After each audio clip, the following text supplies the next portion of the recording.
The country mouse lived in the old shed of the old house. The house was at the edge of a cornfield and the cornfield was far from the city. The mouse had decorated a small spot for himself in the corner of the shed. He got seeds from the field to eat.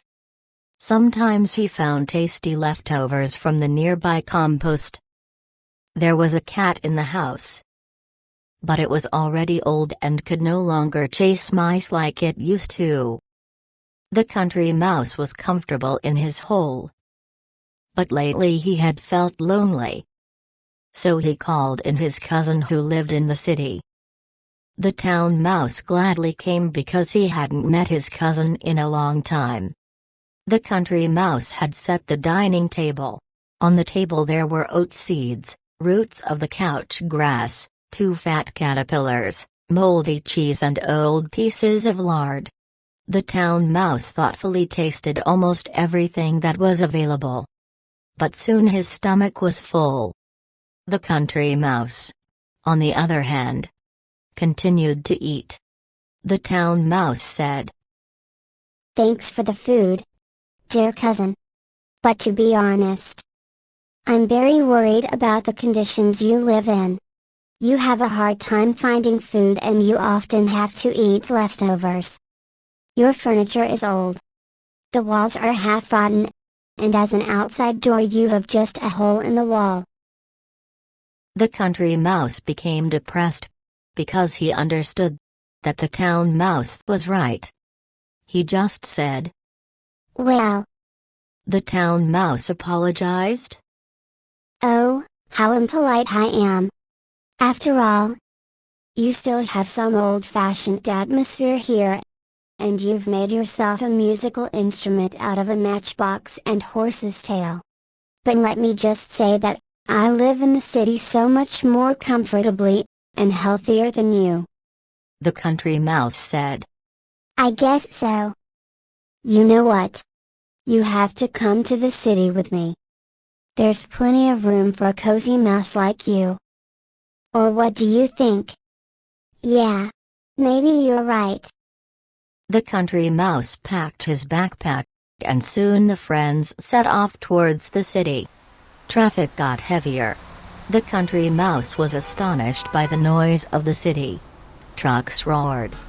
Cars whizzed by. Trams clattered and mopeds rumbled. Illuminated advertisements dazzled the eyes. The exhaust fumes sizzled in the nose.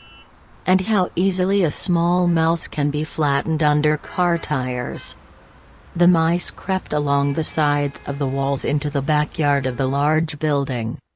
Suddenly the town mouse stopped and said, "Watch out for the drain hole. A rat can attack from there." "Huh? Are they dangerous?" "They certainly are. And watch out for crows too. They are just greedy creatures." Through the dark caverns, the cousins finally arrived at the city mouse's apartment. The country mouse's heart was beating with excitement. But gradually it calmed down. The town mouse showed off his fine apartment. The table furniture was beautiful. The sofa was wonderfully soft and there were high-quality artworks on the walls. The mice sat on the couch and snacked peanuts. They tasted heavenly.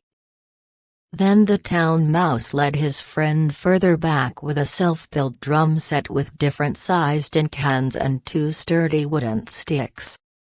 The town mouse started banging the drums so frantically that ears were ringing and the drumsticks were almost out of sight. In Country Mouse's opinion, the cousin had an excellent sense of rhythm.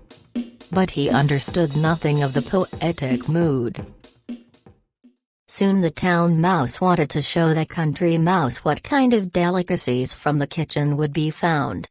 The mice peeked through the crack to the kitchen. Under the stove, the country mouse saw a strange device and there was a piece of cheese on top. The country mouse wanted to get the cheese because it smelled good. The town mouse said, "Then you don't know anything about anything.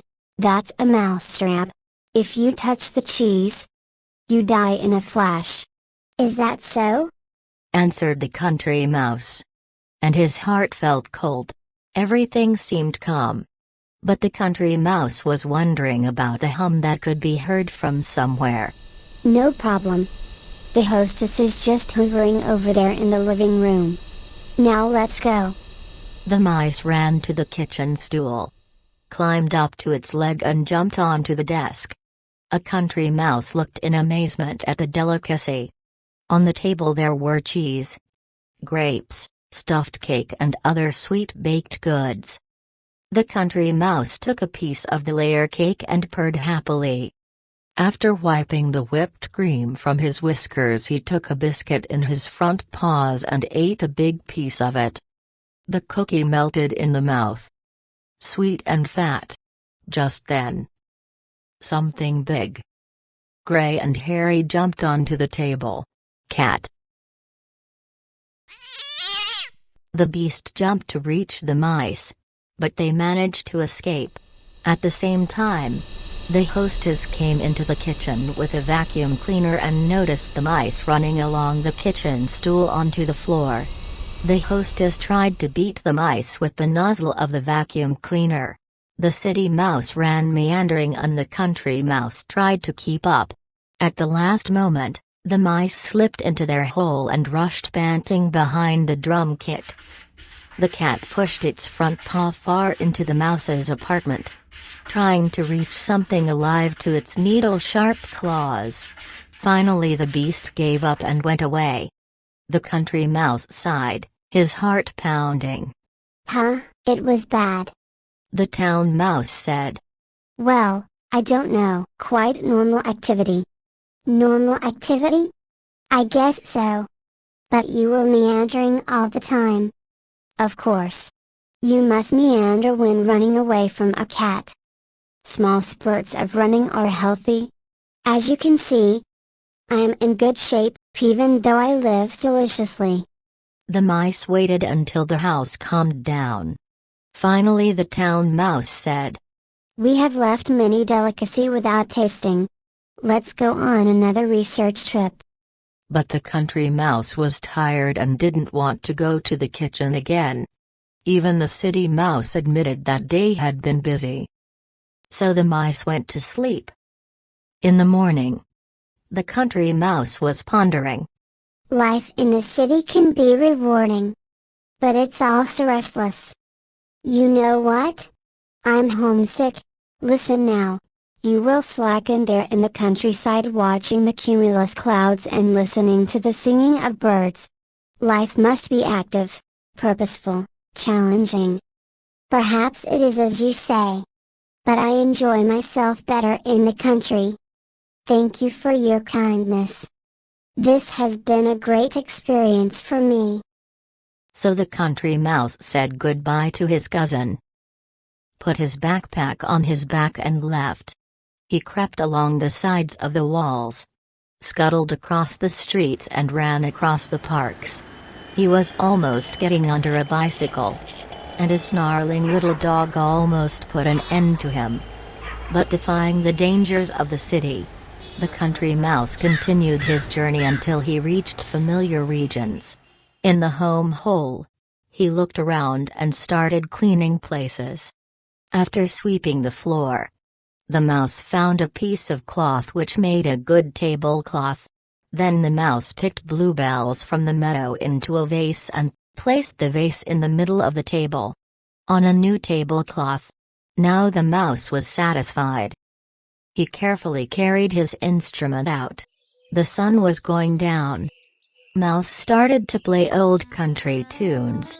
And as always before, the ladybugs flew to the stone to listen when the mouse played his fine instrument. The one he had made himself out of a matchbox.